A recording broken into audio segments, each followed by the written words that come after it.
Hello everyone, thanks so much for joining me for this tutorial video on how to use Google Calendar to create an editorial calendar. I'm Rebecca Livermore from professionalcontentcreation.com. Today what I'm going to do is just show you a couple of very basic aspects of what you can do with Google Calendar for your editorial calendar. And the first thing that I like to do is I like to determine my posting frequency and what types of posts that I'm going to publish on different days of the week. So for the purpose of this tutorial, I'm just going to act as if I'm doing 3 blog posts per week. And on Mondays, I'm going to post a written blog post. On Wednesdays, a video. And on Friday, a podcast.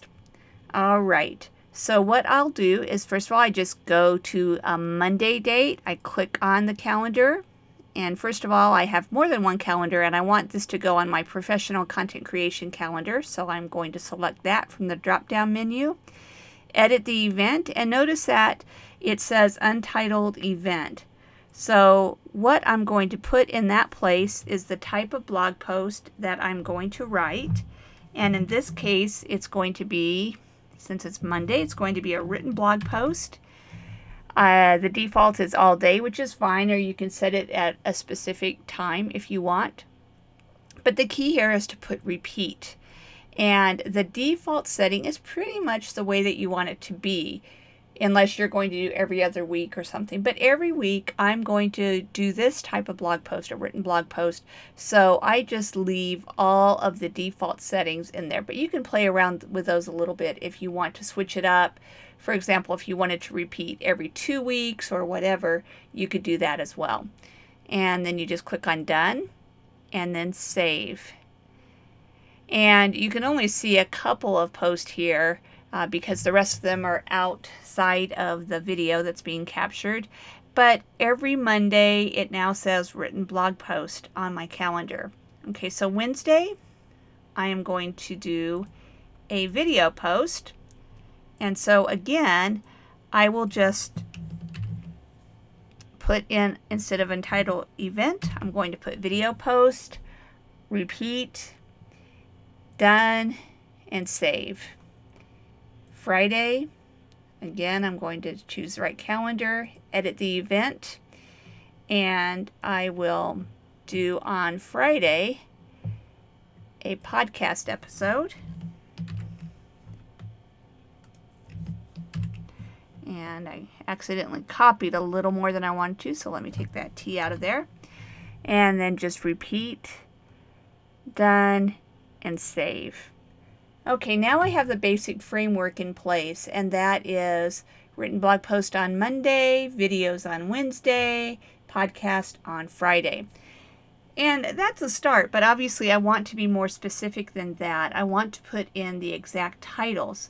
So all I do is I click on the entry, it opens it up, and in place of the type of blog post, I'm going to paste the title or a basic idea. Sometimes it's just an idea when I'm doing my planning, and that's okay as long as it's a narrow enough idea to be made into a blog post. So I'm going to put 5 ways to find blog posts in ideas in your backyard, and I will click on Save. And now, since I've set this up as a recurring event, it's going to ask me if I want to make this change to the untitled event on every single one in the series or only this one. And obviously I don't want to write a blog post on 5 ways to find blog post ideas in your backyard multiple times. I only want to do it once, so I'm going to click on only on this event. And now you'll notice here on Monday it says 5 ways to find blog post ideas, and you can't see the whole thing, but when you open it up you can. And then down here the next week it still just says written blog post.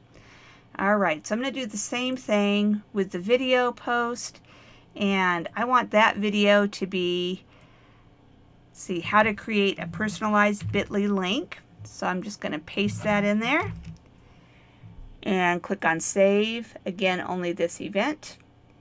And then I want to put in my Friday date what my podcast episode is going to be about. And in this case, I want to interview Joe Schmo for my podcast. So I'm going to put that in there and click on Save, only this event. All right, now if I were actually right now planning out my editorial calendar, I would have, first of all, I would have brainstormed ideas for my blog post, and I would have a list, and I would be doing a lot more than 1 week's worth. I would just keep going and keep doing the same thing. And in other videos, I will show you how to make good use of some of the other features of Google Calendar for creating editorial calendars. I hope that helps. Thanks so much.